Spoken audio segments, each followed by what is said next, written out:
ஆண்டவராகிய இயேசு கிறிஸ்துவின் நாமத்தினாலே அருமையான தேவனுடைய பிள்ளைகளுக்கு என்னுடைய வாழ்த்துக்களை தெரிவித்துக் கொள்கிறேன்.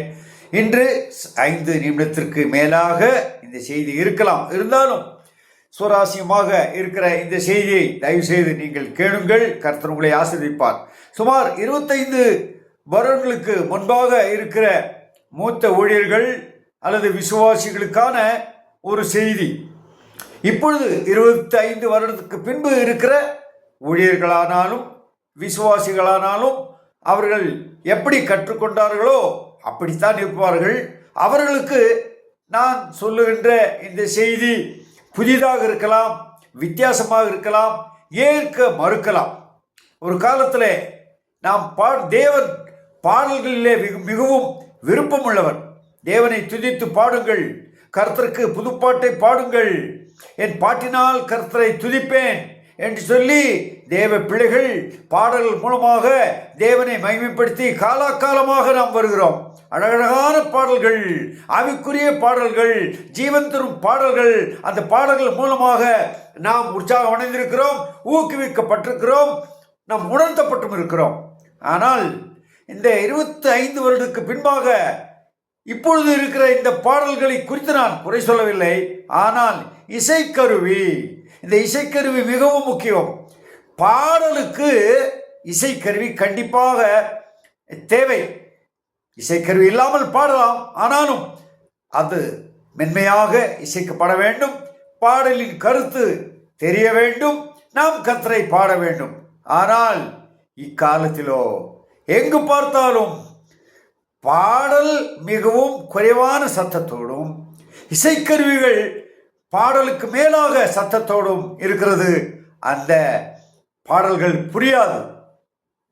இது ஒரு பக்கம் இருந்தால் இன்னொரு பரிதாபமான நிலைமை என்னவென்றால், ஜெபிக்கும் பொழுது ஒரு பக்கத்தில் இசைக்கருவி இசைத்துக் கொண்டே இருப்பார்கள். அனௌன்ஸ்மெண்ட், சபையை குறித்து ஒரு அனௌன்ஸ்மெண்ட் செய்யும் பொழுதும் இசைக்கருவி. அது போதாது, போதகர் பிரசங்கித்துக் கொண்டிருக்கும் பொழுது ஒரு பக்கத்தில் இசைக்கருவி அப்படியே ஒரு சத்தமாக வந்திருக்கிறது. இந்த இசைக்கருவி இல்லாவிட்டால் இந்த போதகர்களுக்கு ஒருவேளை ஆவியானவருடைய உந்துதல் வராது போல தெரிகிறது. இதை நான் கிண்டலாக சொல்லவில்லை, வேதனையோடு சொல்லுகிறேன். அருமையான தேவ பிள்ளைகளே, இது தேவனுக்கு பிரியமானதல்ல. பாடலுக்கு இசைக்கருவி தேவை.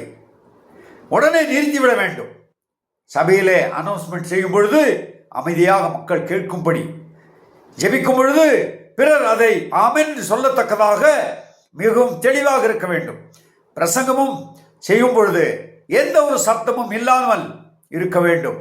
அது மக்களுக்கு பிரயோஜனமாக இருக்கும். இது பழைய ஏற்பாட்டிலே தானே தேவன் ஒரு எச்சரிப்பின் சத்தத்தை கொடுக்கிறார். அப்படியானால் புதிய ஏற்பாட்டிலே நாம் எப்படி இருக்க வேண்டும்? தயவு செய்து யோசித்துக் கொள்ளுங்கள்.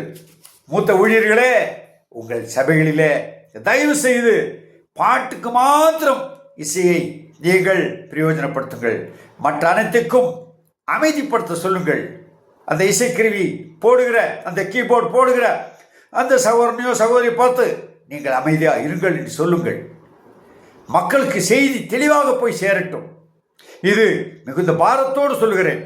இங்கே ஆமோசின் புஸ்தகத்தில் 5ஆம் அதிகாரம் 23ஆம் வசனம் இப்படியாக சொல்லுகிறது. ஆமோஸ் 5:23, உன் பாட்டுக்களின் இரைச்சலை என்னை விட்டு அகற்று, உன் வீணைகளின் ஓசையை நான் கேட்க மாட்டேன். அழகான பாடலுக்கு மெல்லிய இசை, மெதுவான இசை கொடுக்கலாம், அது தவறில்லை. எல்லா சமயத்திலும் ஒரு இசையையே மையமாக கொண்டு அந்த சபையை நடத்துவீர்களானால் உங்களை இயக்குவது இந்த உலகத்தில் இசையை அதிகமாக விரும்பும் இசை ஞானியாகிய சாத்தானாக இருக்கலாம். சற்று கடினமாக இருக்கிறது. நான் குற்றப்படுத்தவில்லை, நான் ஜட்ஜ்மெண்ட் செய்யவில்லை.